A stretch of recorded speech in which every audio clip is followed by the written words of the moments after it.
I'm Diane Wheeler, 42 years old, and I've spent most of my life doing what was expected. Quiet, dependable, the one who remembers birthdays and folds the linens just right. My daughter Lucy is 17 now and already braver than I ever was at that age. Last spring, she offered to cook the entire birthday dinner for my mother, 23 guests, every dish handmade from the starters to the cake. She spent 3 full days planning and prepping, staying up late to adjust recipes and hand-piping every petal on the cake frosting. 10 minutes before guests were supposed to arrive, my father sent a text that simply said, "Change of plans. Dinner's at the Willow adults only. No reason. No apology." Just like that, the room we decorated with daffodils and gold-rimmed menus went quiet. Before I go any further, let me know where you're listening from in the comments, and hit that like and subscribe button if you've ever watched someone you love give everything they had only to be dismissed like they never mattered.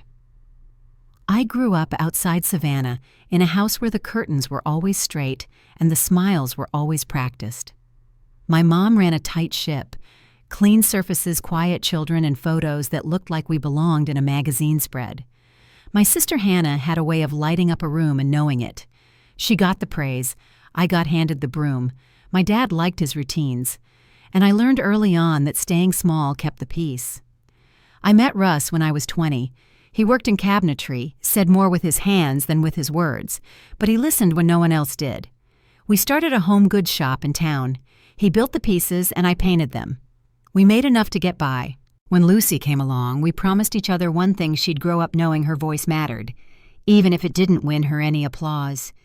She started baking before she could read the recipe cards lining up her dolls at the table and offering them pretend tea and raisin cookies she mixed with flour and hope.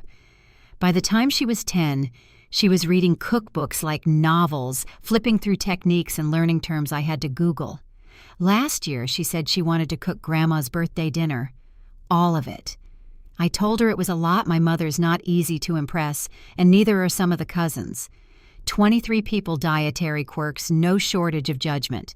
But Lucy looked me straight in the eye and said, "I want to show them what I can do." So I let her. For 3 days, she planned. She made lists, cross-checked allergens, tested sauces, baked sample cakes just to see which frosting held better in warm weather. She hand-lettered every place card. She picked daffodils from the yard because she said they looked like trumpets.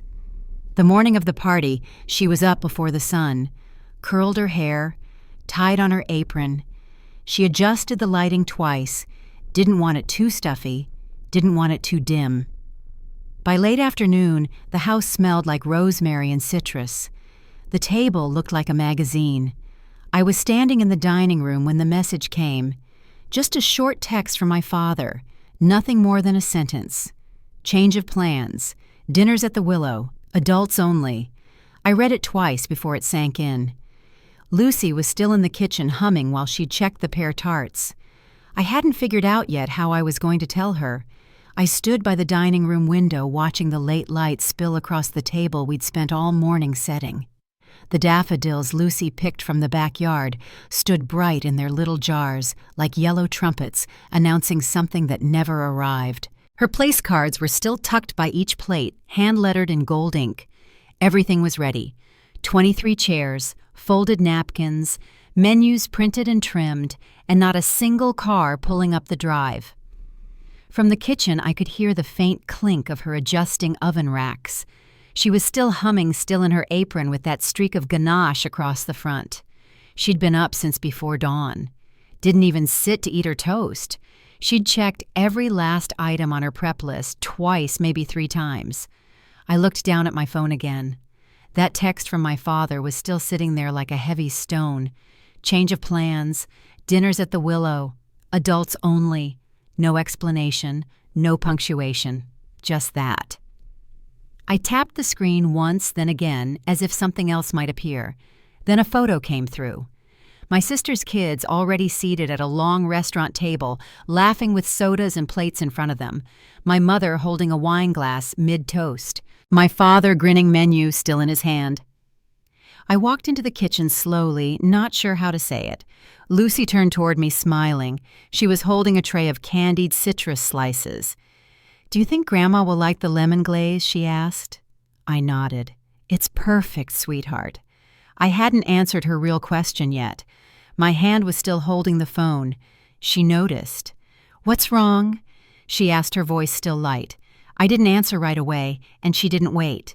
She stepped closer, reached gently for my hand, and turned the screen toward herself.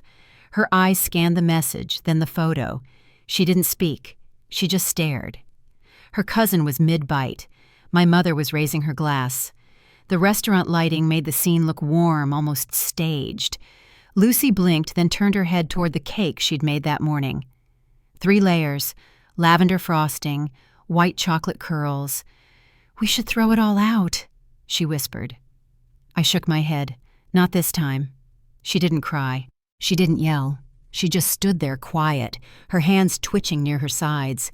Her breath came fast, shallow, like she couldn't quite find the bottom of it. Her face didn't move, but her shoulders told the story. "I'm fine," she said quickly, too quickly. "It's just food, right?" But it wasn't just food. It was the sugar-free tart she'd made for Grandma's neighbor, even though he hadn't RSVP'd. It was the vegetarian couscous, the mushroom roulades with no garlic because Aunt Gwen didn't like the taste. Every detail mattered to her. Every dish meant something. I called my mother. She picked up right away. "Hello. Did you really just not come?" I asked. She sighed. "Diane, don't start. We've had this planned for weeks. It just made more sense to do it this way." "She made this for you," I said. "She's 17. "She's not a chef," my mother said flatly. "It's sweet, but it's not real cooking." I hung up. Then I called Hannah. She answered too. "Diane," she said with that patient tone she used when she thought I was being too sensitive, "don't guilt everyone. Lucy's being dramatic. We didn't want to be her test subjects." Test subjects. I stood there, phone in hand, unsure how long I'd been holding it. Lucy had walked back into the kitchen. She was flipping the dimmer on and off like the lighting still mattered. "Do you think it's too warm in here?" she asked. I didn't want it to feel fake fancy, but I also didn't want cafeteria. She glanced at my phone again. I didn't stop her from picking it up. She scrolled. Saw the photo again. Her cousin with a steak, my mother's blowout, my father's wine. This time she didn't speak at all. Just set the phone on the counter like it might break if she held it any longer. She looked at the cake again. Her fingers moved slightly, as if she couldn't decide whether to touch it or not. I thought... She started, then stopped. I thought they'd at least try it. I stepped toward her, ready to pull her in, but she stepped back. She wiped the counter, then wiped it again, even though it was already spotless. That silence, her silence, felt louder than anything I'd ever heard. She didn't sit. She didn't stop. She just kept moving, checking the glaze, adjusting the pear tarts in the oven, folding a dish towel that didn't need folding. Her hair was starting to fall at the sides, but she didn't notice.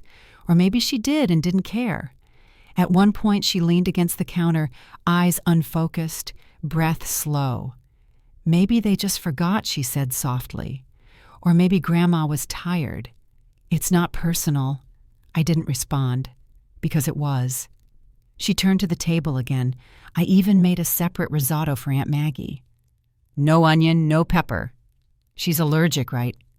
Her voice trailed off at the end, like she wasn't sure anymore. She wiped her hands on a clean towel. "Maybe I should have let you help more," she said. "Maybe they thought it was too much." I wanted to say something, anything, but she stood so still I didn't want to make her unravel. I just thought she said, looking at the folded menus, if I made it really good, they'd see it. Not me, really. Just what I could do. She turned off the oven, then turned it back on, then off again. "I should clean up," she said. "We can pack everything up. There's enough Tupperware in the garage, right?" "There is," I said, but she didn't move. I picked up a tray of the little toasts she'd made. Fig and goat cheese with a touch of thyme. I tasted one. Perfect. "I should have made pizza," she said. "Maybe then they would have come." She started clearing the table, not angrily, just methodically, like someone resetting a stage after the audience left before the show began. The chairs scraped as I helped move them. That sound too loud in the stillness. "We can give some to the neighbors," she said. "They won't mind." I nodded. "That's a good idea." She paused by the cake. "Do you think they even remember what day it is?" "They remember," I said. She swallowed and nodded. "Okay." Then she picked up a trash bag. I stepped in front of her. Not the cake. She didn't argue, just set the bag down and walked back into the kitchen. Her steps were so light, they didn't even leave a sound.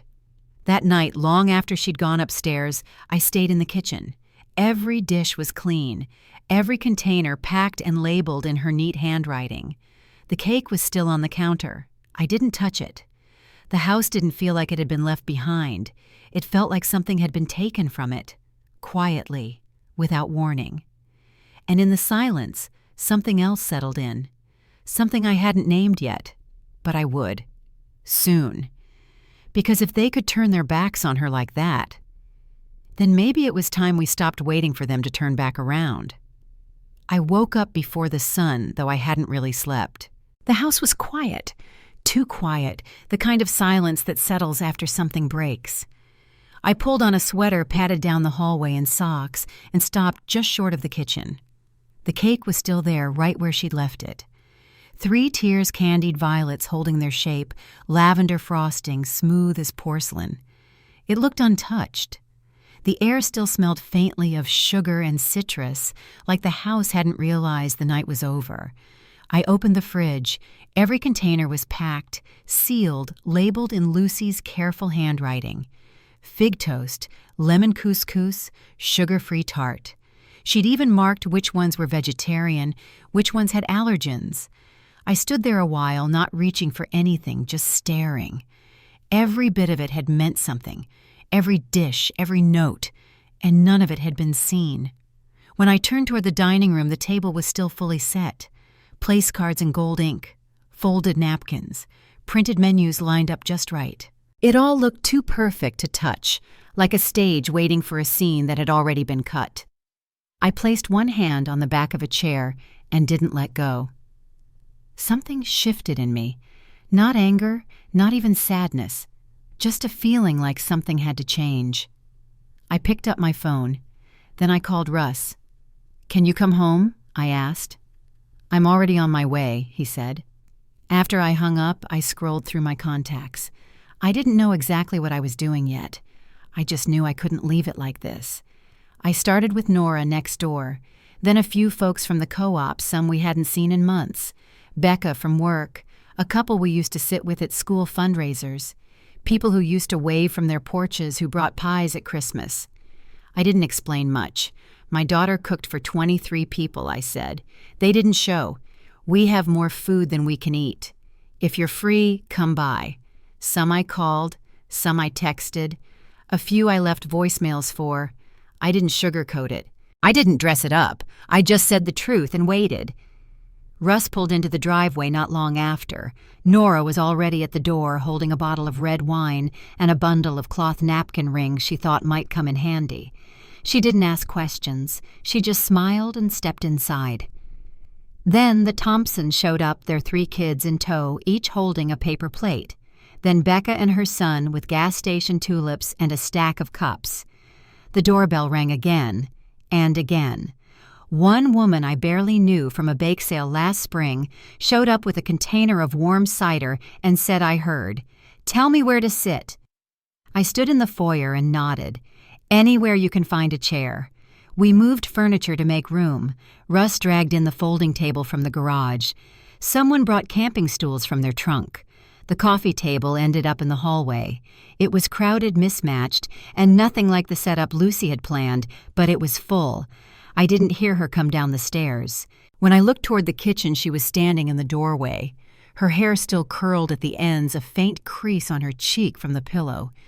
She looked out at the room like she wasn't sure if she was dreaming.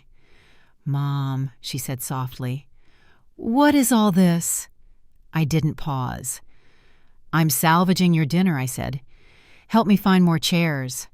She blinked, then nodded. We set out the dishes together.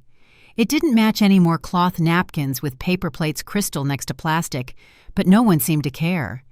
People leaned in close, balancing food on their laps, sharing stories like it was a family reunion. Lucy stayed near the kitchen, her hands clasped tight. Russ handed her a glass of water, then rested a hand on her shoulder. "You've got this," he said. She looked out at the room again. Some familiar faces, some not. But every one of them had shown up when she needed it most. "Do I serve now?" she asked, barely above a whisper.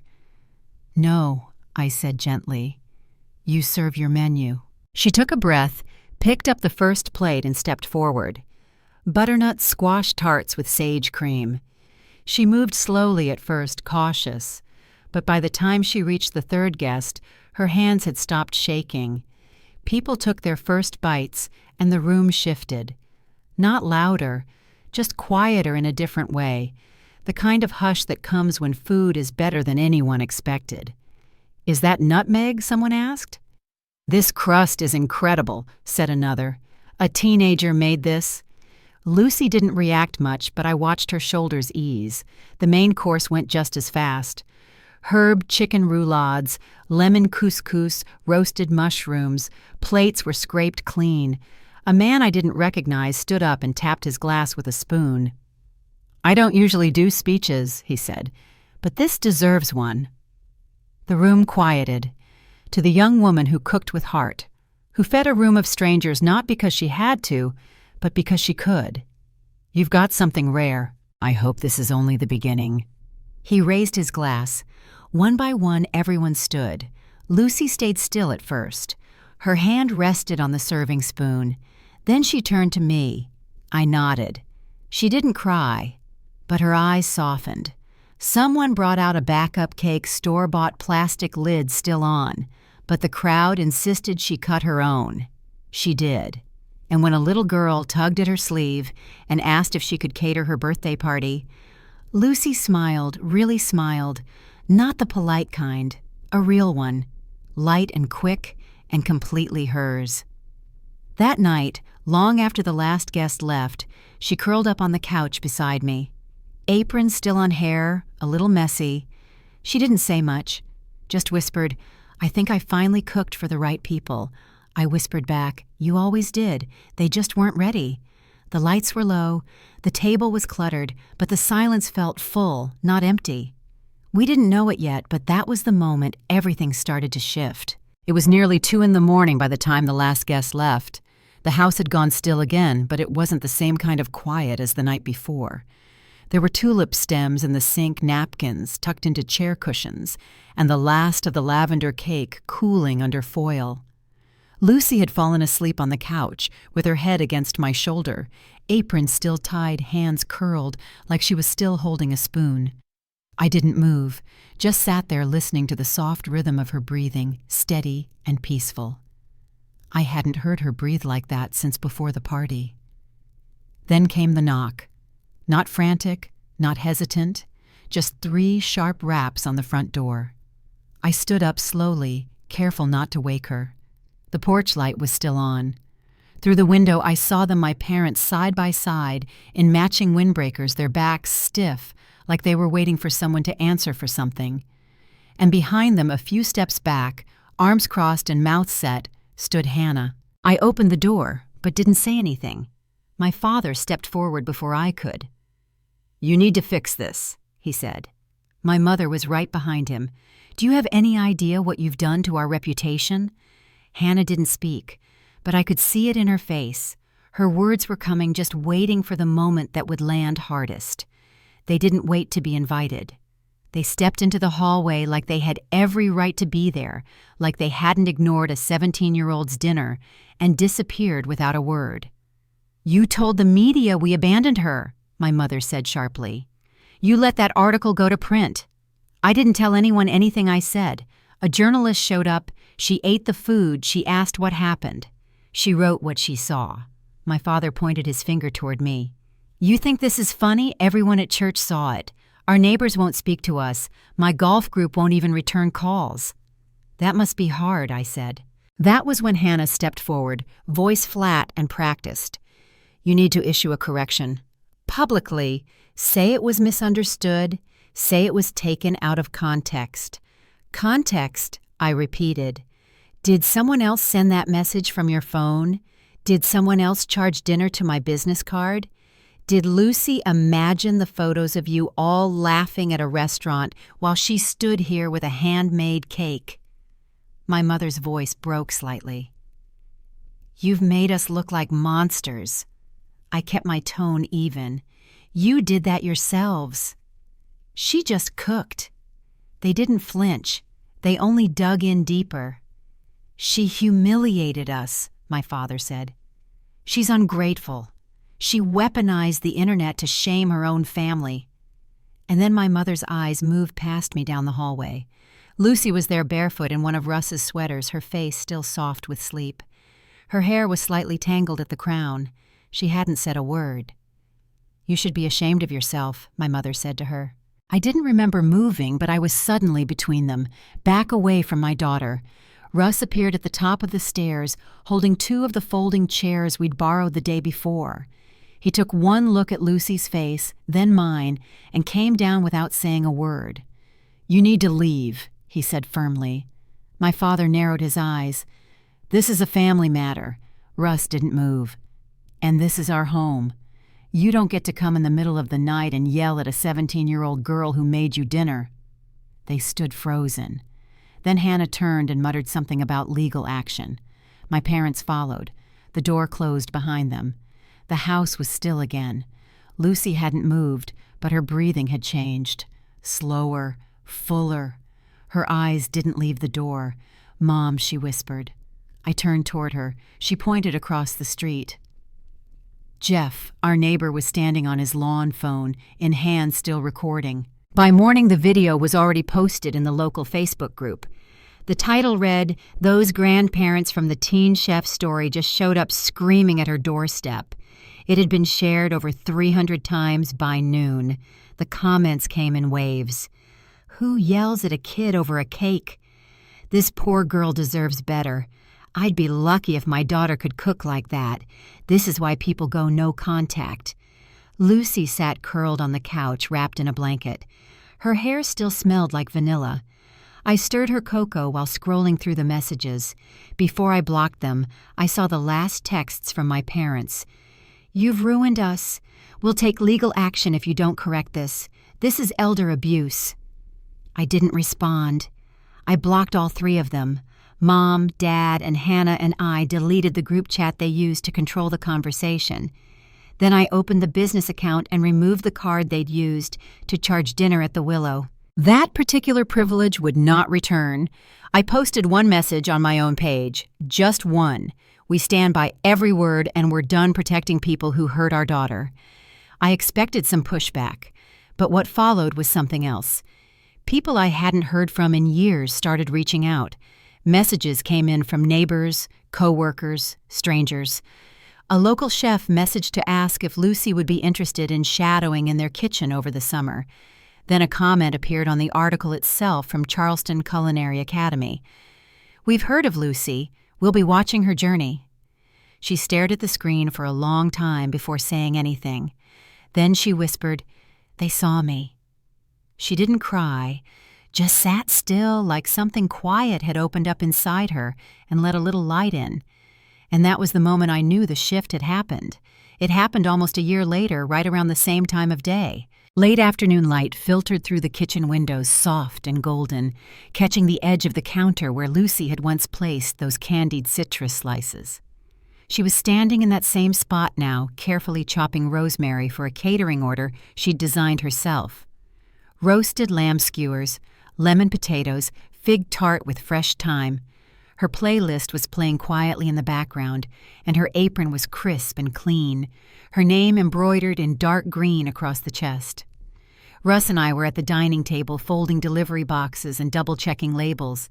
It had become a rhythm by then, orders going out most weekends, neighbors stopping by to pick up Sunday dinners, Lucy doing what she loved, steady and focused. Her phone buzzed once on the counter. She glanced at it, then kept chopping. A few seconds later, it buzzed again. This time, she picked it up. She didn't say anything at first, just stared at the screen, hands still holding the rosemary. "Mom," she said quietly. "It's from Charleston." I got up and walked over, standing beside her without saying anything. She tapped the screen eyes, moving down the message, line by line. Then she turned toward me. "I got in," she whispered. I didn't say anything right away, just took in the look on her face. Her expression didn't shift much, but her eyes softened. Then she added full scholarship. She sat down on the kitchen stool without letting go of the knife, like her hands hadn't quite caught up to her brain. She read the email again, slower this time, as if afraid the words might disappear. We didn't cheer. We didn't shout. It didn't feel like a celebration with streamers and noise. It felt like a door opening, quiet, solid, unmistakable. Charleston Culinary Academy, not just acceptance, a first-year full ride. She'd applied months ago and hadn't told me. Said if she didn't get in, she didn't want to make it anyone else's disappointment. Later I found out she'd written her application essay about that night, the dinner that never happened. She didn't write about what was taken from her. She wrote about what she built. The menu, the planning, what it meant to cook with care, what it meant to be seen, even if only by a few. That summer before she left for school, her schedule filled faster than we expected. Private dinners, tastings, small events. She catered a backyard engagement party for a young couple who'd followed her blog. She prepared wedding boxes with custom menus and hand-stamped labels.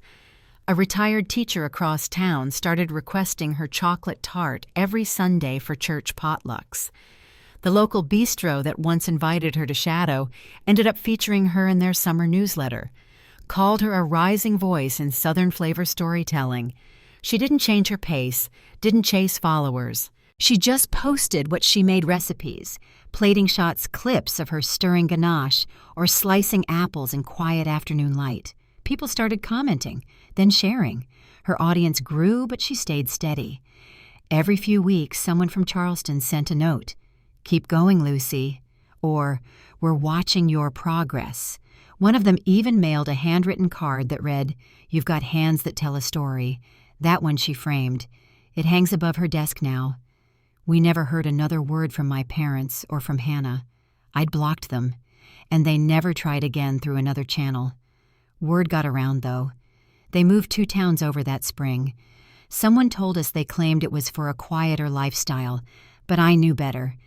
Too many neighbors had stopped inviting them. Too many polite silences. Too many people who'd read the article or seen the video and decided they didn't need to pretend anymore. A woman from our old church messaged me one day. "I didn't know the whole story," she said. "I'm sorry I ever believed otherwise. We didn't respond to most of the messages. Not because we weren't grateful, but because we didn't need to." Lucy stayed focused, kept cooking, kept packing up small meals and handwritten menus. When her birthday rolled around, we didn't do anything big. No folded place cards, no menu boards. Just the 3 of us in the backyard under the string lights Russ had put up the year before. Paper plates, grilled lamb, potatoes crisped in olive oil, a fig tart made with fruit she'd picked that morning with the neighbor's granddaughter. The air was warm, the sky clear. She looked up at one point, then smiled. No guest count to stress over. I smiled back. No seating chart either. Russ raised his cup. No drama. We clinked our glasses together.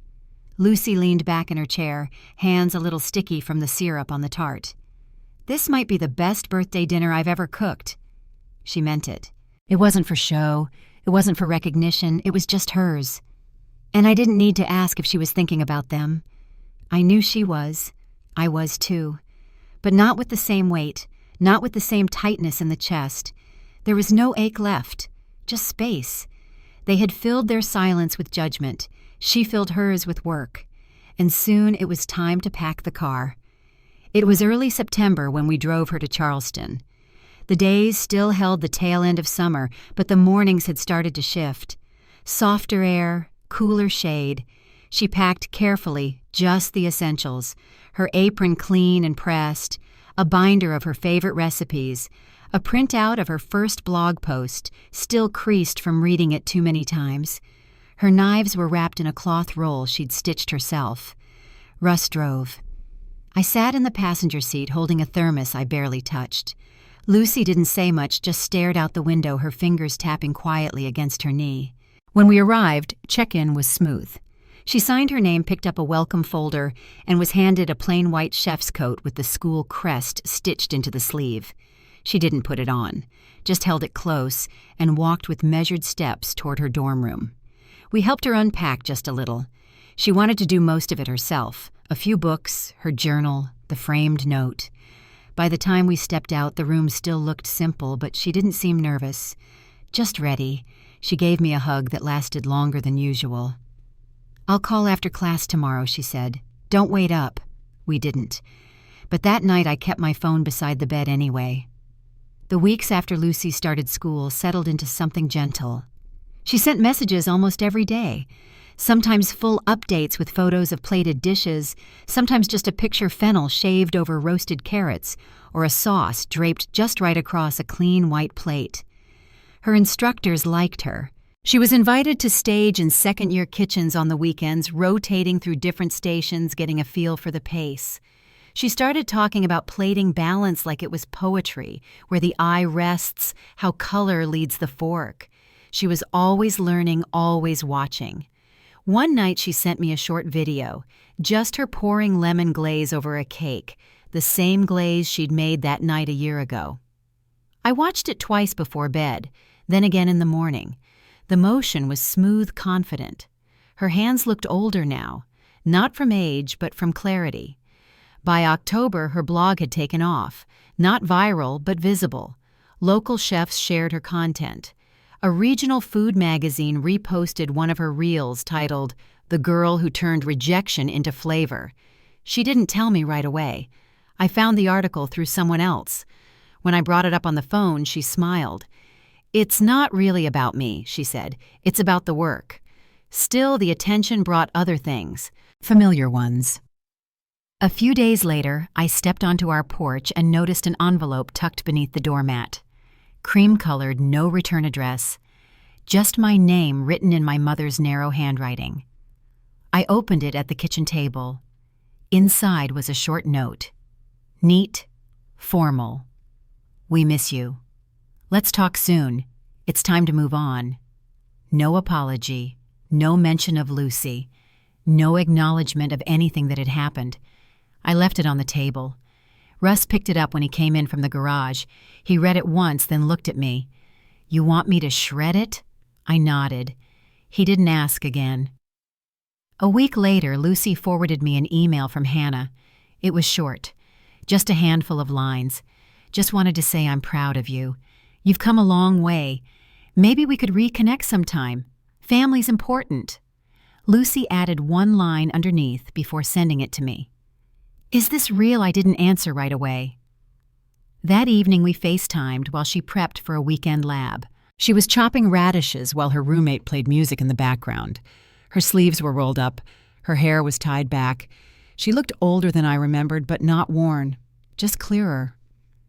I asked how the email made her feel. She paused mid-slice, then shrugged. "I think they're just hoping people forgot."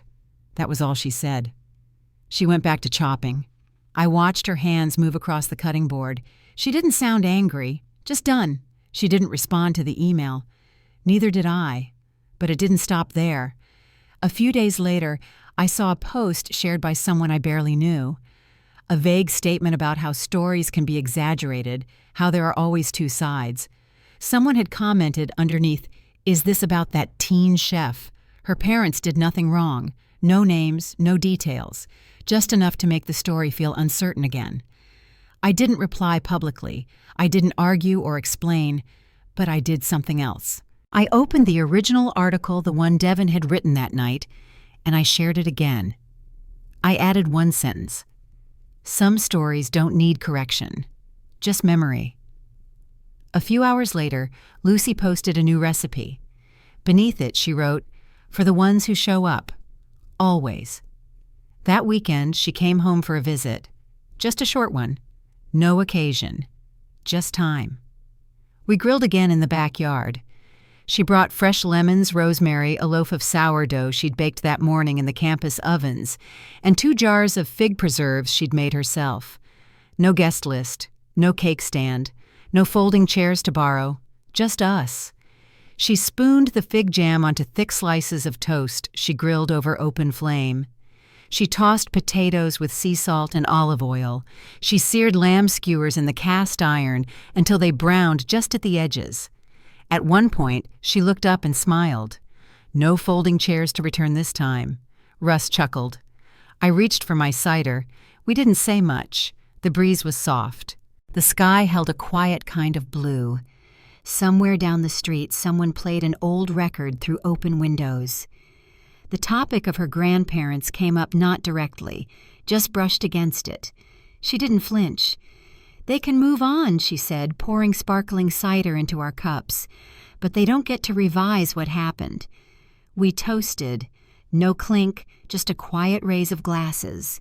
The next day she packed up and headed back to school. I stood in the driveway for a while after she left. The road stretched out ahead of her, calm and open. 1 year ago, everything had felt fragile. Now there was something else in the space between. In early March, Lucy was invited to cook at a regional showcase for student chefs, the kind where each school picks one person to represent their program. She almost turned it down, too far from campus. She said too much to juggle with midterms. But her instructors insisted. "You're ready," one of them told her. "You have something to say with your food." The event was held in a converted warehouse near the harbor. Exposed beams, wide industrial windows, high ceilings with pendant lights. Every booth had its own spotlight. Regional press was there, local restaurant owners, a few well-known names from the city. I drove down the night before, stayed in a little inn by the water. She didn't want to be distracted, so we agreed I'd just watch quietly from the crowd. When I arrived, Lucy was already plating. She wore her school's white coat sleeves rolled, hair tied back. Focused. Calm. Her dish was a take on a Southern Sunday meal, seared catfish, with cornmeal crust, slow-roasted tomatoes, a tangy sorghum reduction, and collard greens cooked low with lemon zest. Her write-up called it a plate about home and who gets invited to the table. By the end of the evening, people were asking where they could try more. The next day, an article went up in the food section of the local paper. The headline read, "Young Chef Redefines Southern Roots with Quiet Fire." The photo showed her mid-plating eyes on the dish hand steady. The author had quoted her directly, "I don't want to impress people. I want to feed them something that tells the truth." That same morning, I got a message from a number I didn't recognize. It was from my sister Karen. She wrote, "We saw the article. Lucy looks lovely. Maybe it's time we talk." I didn't reply. Later that evening, Lucy called from the train. She sounded tired but happy. They said I might get a summer placement, real kitchens, a proper line cook job. When I told her about the message from Karen, she was quiet for a moment. Then, "That's nice," she said. "They must need something." 2 weeks passed. Then came Easter. Russ and I hadn't planned anything, just a quiet brunch, some soft rolls, citrus salad, a ham in the oven. At noon there was a knock at the door. Russ answered. I was in the kitchen glazing the ham. When I turned, my parents were standing in the entryway. Mom held a small gift bag. Dad had his hands in his coat pockets. Both looked older than I remembered, not just in the face, but in how they stood. Uncertain, like guests who weren't sure they'd be let in. "We heard Lucy might be home this weekend," my mother said. "She's not," I answered. They didn't move. "We wanted to see you," Dad added. It's been a long time. Russ stayed nearby but didn't speak. I kept my voice even. "You can come in, but not for long. The ham's nearly done." They followed me into the kitchen, sat at the table, looked around like they didn't recognize it. My mother placed the gift bag in front of her. "We brought something for Lucy." Inside was a monogrammed apron, pale pink stitched with her name in cursive. I didn't touch it. "She already has one," I said. My father cleared his throat. "We made a mistake, pushing her away. That wasn't right.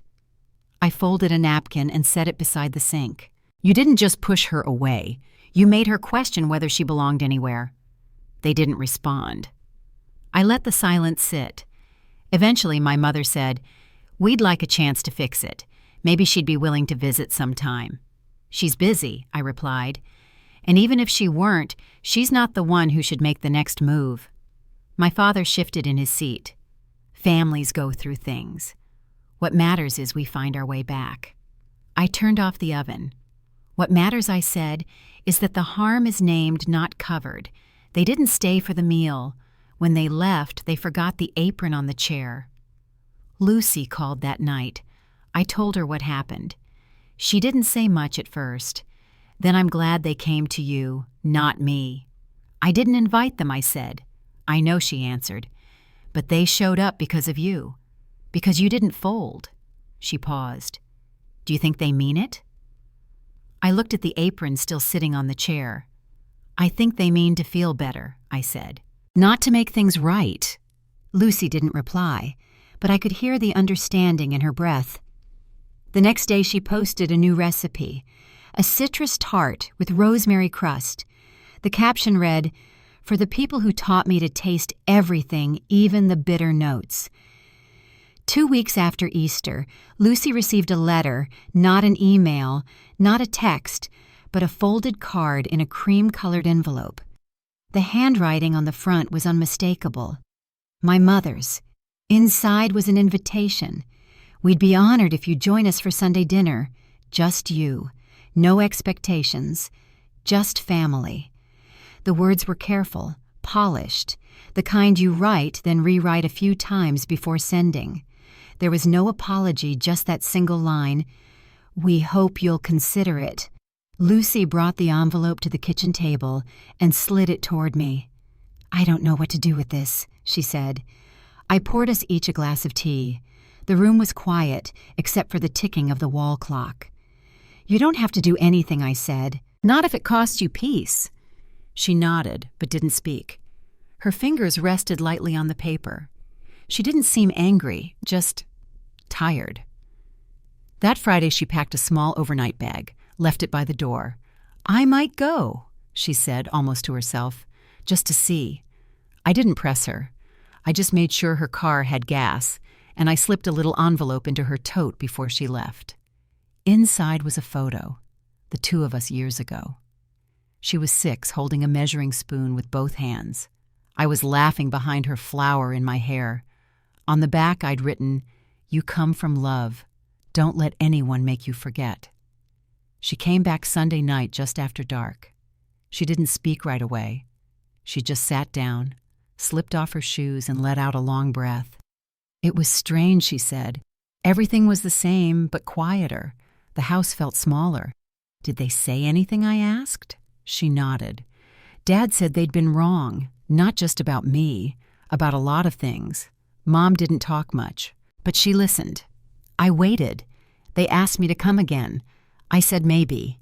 She stood and walked to the window, arms crossed loosely over her chest. "But I'm not going back for them.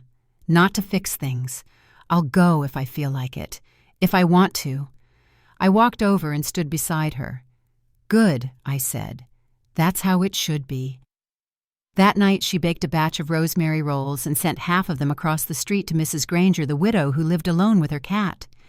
The rest she packed up for her instructors at school. When I peeked into the kitchen later, the counters were dusted with flour. Her apron hung neatly on the hook, and a small notepad sat beside the stove. On it she'd written, "Maybe the table's not broken. Maybe we just needed a new recipe." She wasn't asking for anyone's approval anymore. She was building something different, something steady. And this time, she knew exactly what belonged at the table and what didn't. If you've ever had to rebuild trust on your own terms, I hope this story found you. Feel free to share where you're listening from in the comments. And if it resonated with you, you're always welcome here.